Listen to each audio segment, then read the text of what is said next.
Hi, Nigel back here again, and I've got another inbox review for you. And today we're going to be looking at Eduard's F6F5N Night Fighter in 1/72. So basically, this is the Night Fighter Hellcat.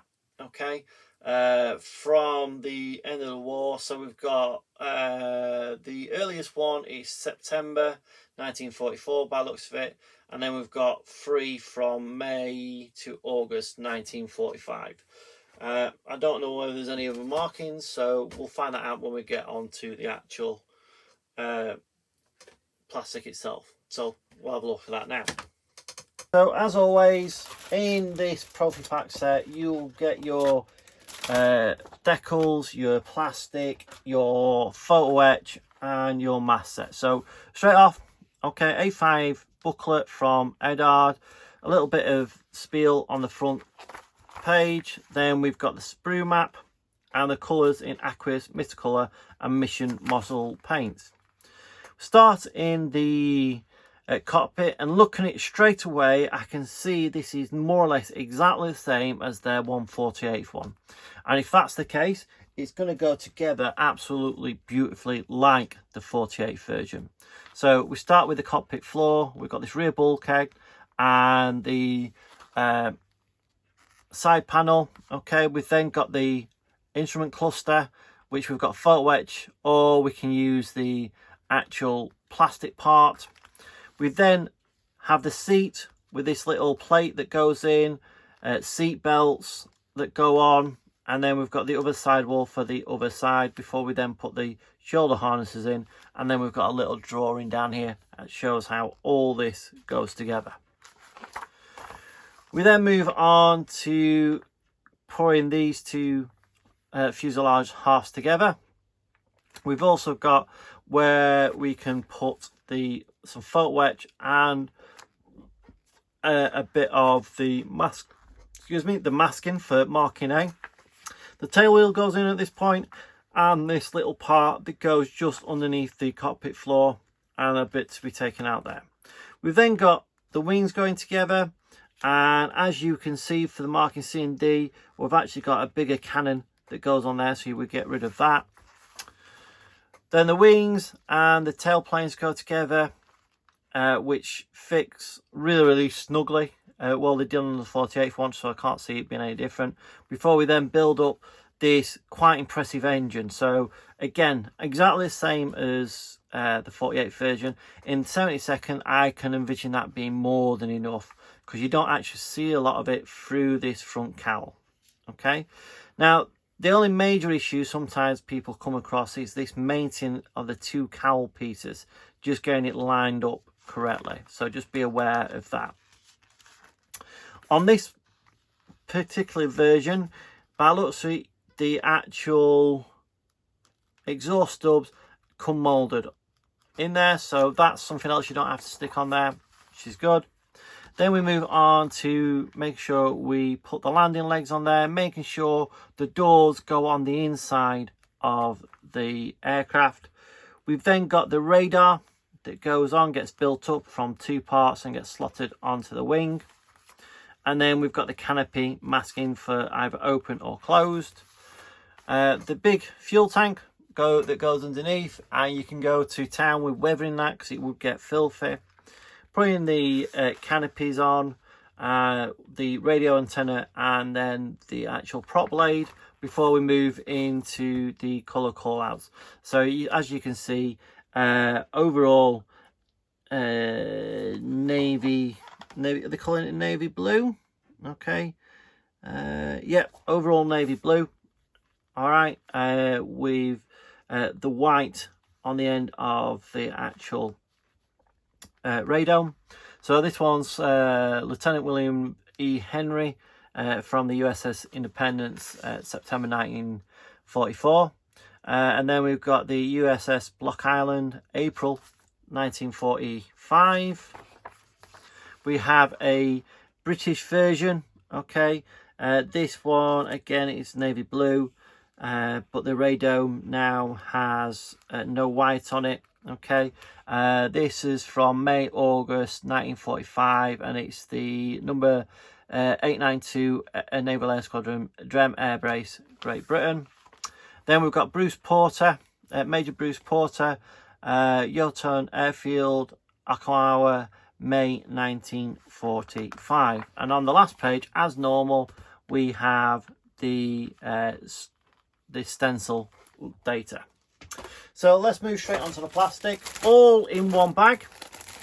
There's not a lot to this kit. Okay, so let's get it out and get cracking. Just put that over there out of the way.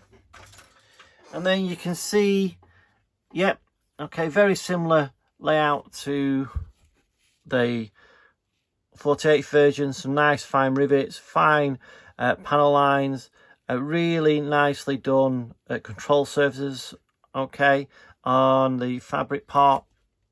Nice detail in the wheel wells. I can't remember whether the wheel wells on the 48 version, whether they're to come when you attach them, but again, some really nice detail on there. Then move on to the fuselage, and it's got the correct clamshell. Okay, so there weren't panel lines as such, they're laid on top of each other. Okay, not, oh no, is there? No, there's no rivet detail on there. Okay, but on this scale I don't think you really need it. Okay, we've got some nice refined rivet detail and panel lining, and as well on the control surfaces. And then we've got the 3 different cowlings for the different versions. Okay, and the cowling ring. And the final sprue will be for the engine, the cockpit panel, the pilot's bulkhead, which I assume has got armour plating in. We have these larger cannons here, part of the radome, floor, and wheels and stuff like that. Okay, some really nice detail on the actual wheels themselves, the tyres. Okay, we have the 2 hubs, and again, they look really nice. And like I said, that engine with the photo etch will do the job nicely, I think. Okay, so we've got the bare one, and then we've got the other one that you can put the decal on. We've then got the clear plastic parts. Okay,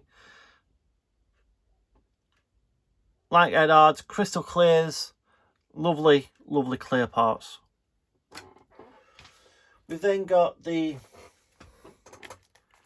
photo etch, so part for the engine, okay, and some grills, some straps, and then we've got the instrument panels and the seat belts and all that sort of stuff, and some levers and what have you, which, yeah, that's going to be fun in 70-second. And then we've got the mast set. Okay, I'm not going to get that out because you're not going to be able to see anything about it. Then we can have a look at the Eduard decals. I'm only going to get the main lot out. Okay, so we've got a set of decals here. Okay, and yes, these are the Eduard new type. So from I like how they got 5th of September 2022. So it's got quite large carrier film, and I don't know whether that's right, but they just seems a bit blotchy on the top, but I'm hoping that's just on the carrier film. So if you do go about pulling these off, you will then get nice solid colour. Okay, so we've got a lovely little kit here. It lives up to it matches its bigger brother, the 48 version. It really is a top draw kit for for, I think it'd be about £14-15, if that. It might even be cheaper than that because it's 1/72. So it's one of those kits that if you're build 72nd, you're going to love this. And you don't even have to put the radio on it. You could use this for any version, more or less, because it's got the 3 different conings, and I think you've just got to add bits and pieces.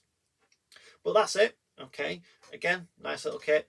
And I hope you enjoyed the video, and I'll see you in the next one. Bye.